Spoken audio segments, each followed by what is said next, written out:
Hi, and welcome to Julie's weekly mindset episodes on how to unlock your infinite potential so you can create the life that you desire. In this podcast, I will give you insights into who you are and what you are capable of creating.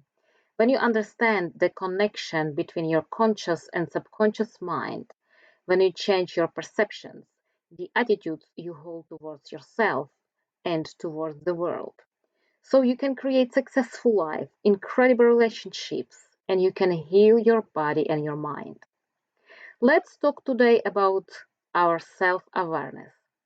So first question I'm going to ask is, are you consciously aware of your thoughts and your feelings through the day? How do you feel when you wake up in the morning? What thoughts are you thinking? See, everything we have in life is in direct ratio to the level of our conscious awareness. In your conscious awareness, if your conscious awareness is limited, for example, that you believe that you only can earn money working in 9 to 5, even if you don't like it, this is what you're going to get. This is what you're going to do.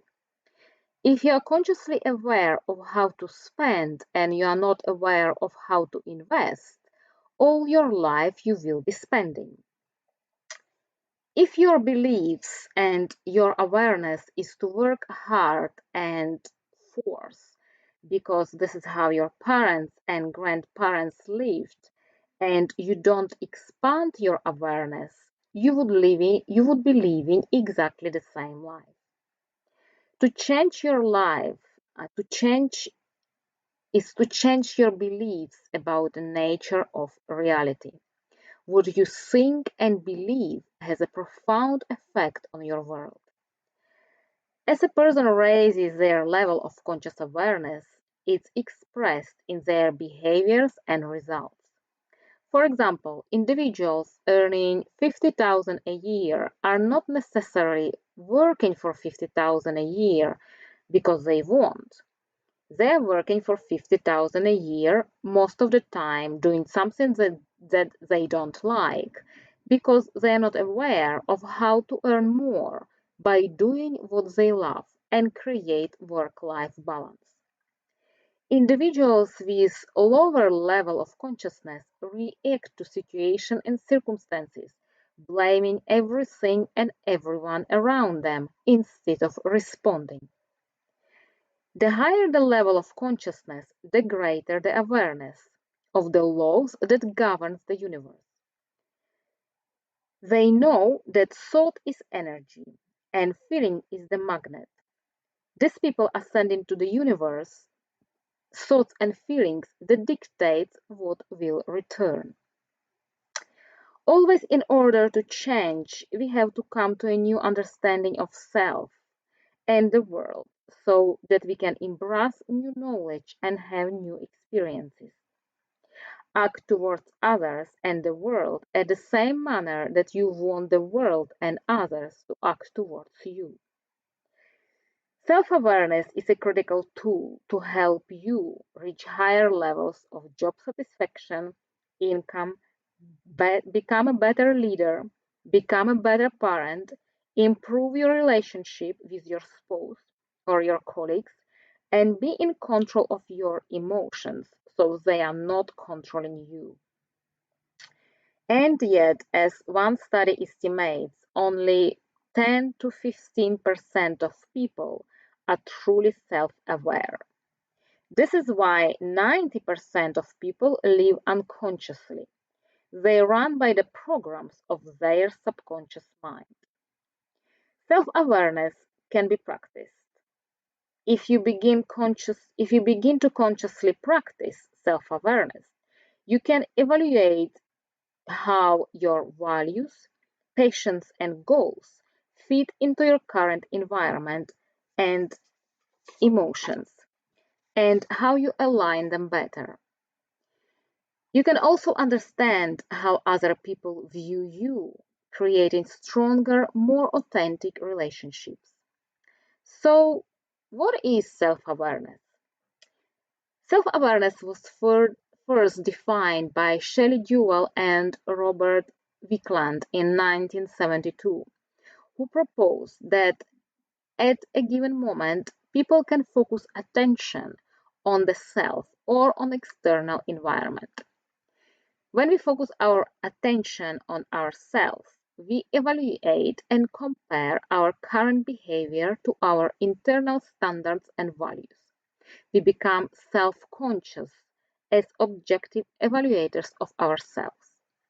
In other words, when you focus on yourself rather than your environment, you compare yourself with your values, how you think, feel, and behave.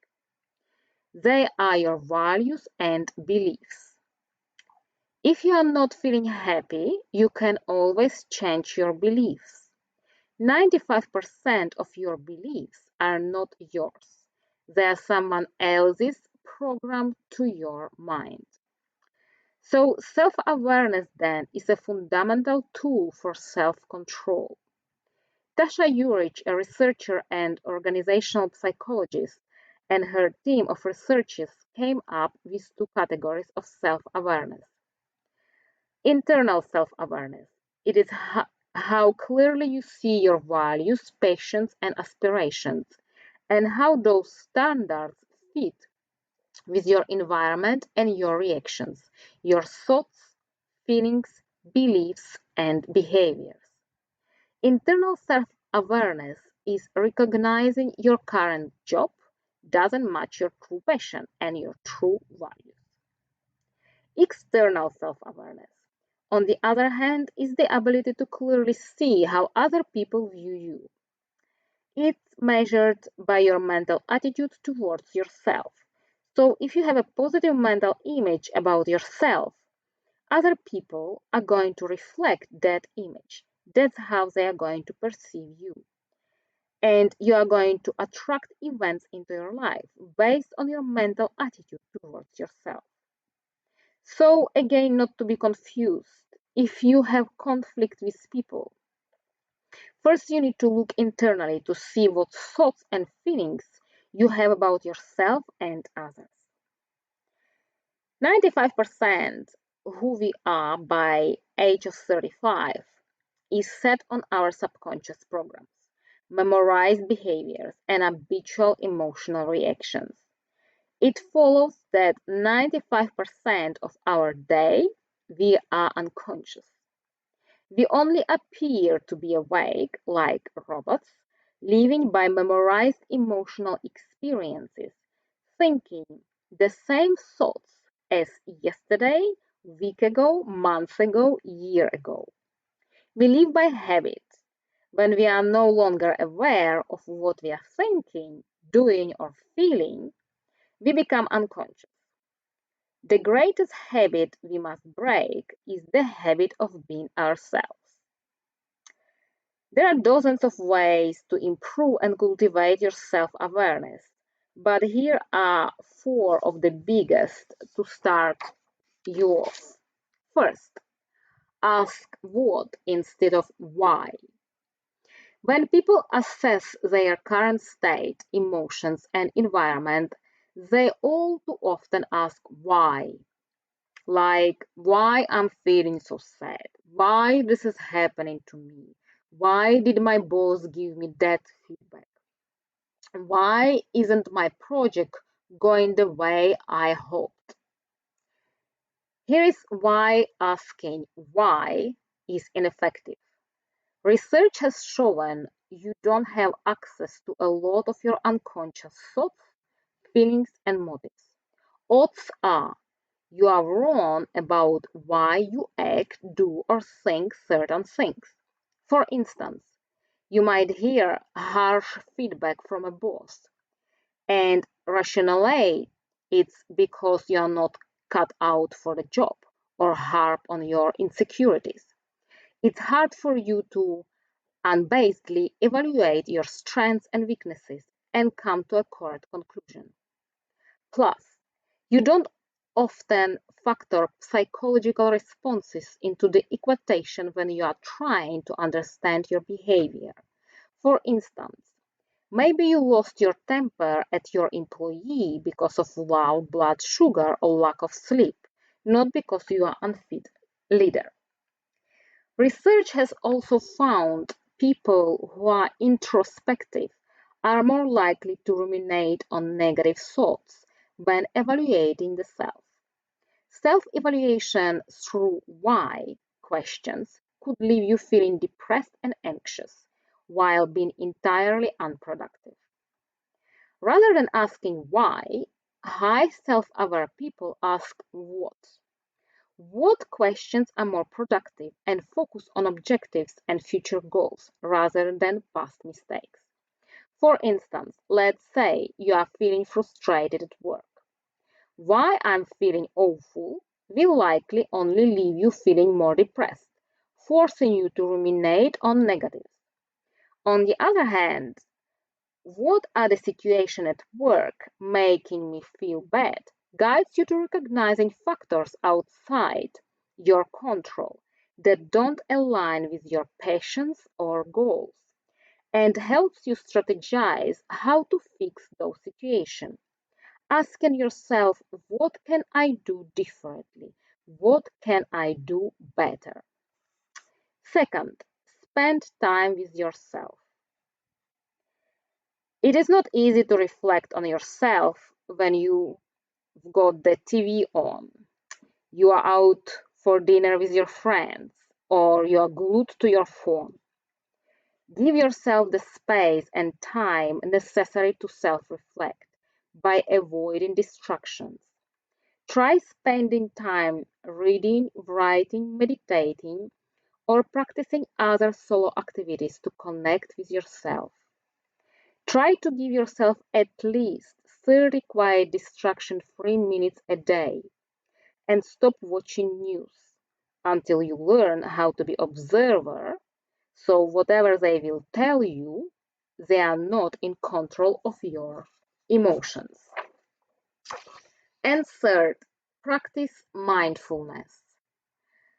Mindfulness allows you to be present with yourself and observe your thoughts in a non-judgmental way.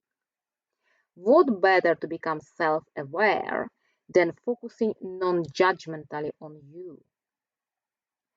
Mindfulness forces you to focus on yourself on purpose in the present moment. Next time you are feeling frustrated at work, use mindfulness to check in with yourself. What thoughts are going through your mind? How are you feeling? Simply being present enough to acknowledge your thoughts, feelings, and emotions will help you become more acquainted and better at recognizing them properly within yourself.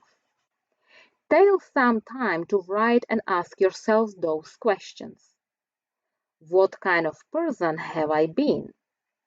What kind of person do I present to the world? What is the other side of my gap like? What kind of person am I really like inside? What is the other side of my gap like? How would my closest friends and family describe me? Is there something about myself that I hide from others? What part of my personality do I need to work on improving? What is the one thing I want to change about myself? Quiet your mind and become a better listener. You can translate those listening skills to yourself too and become better at understanding your own thoughts and emotions. Listening to others and yourself is critical to becoming self aware. If you feel it is too hard to do it yourself, I suggest you find a coach. You can also visit my website www.infiniteintelligence.coach. I hope this episode helped you on your journey of self-awareness. Remember to like and subscribe and share with your friends.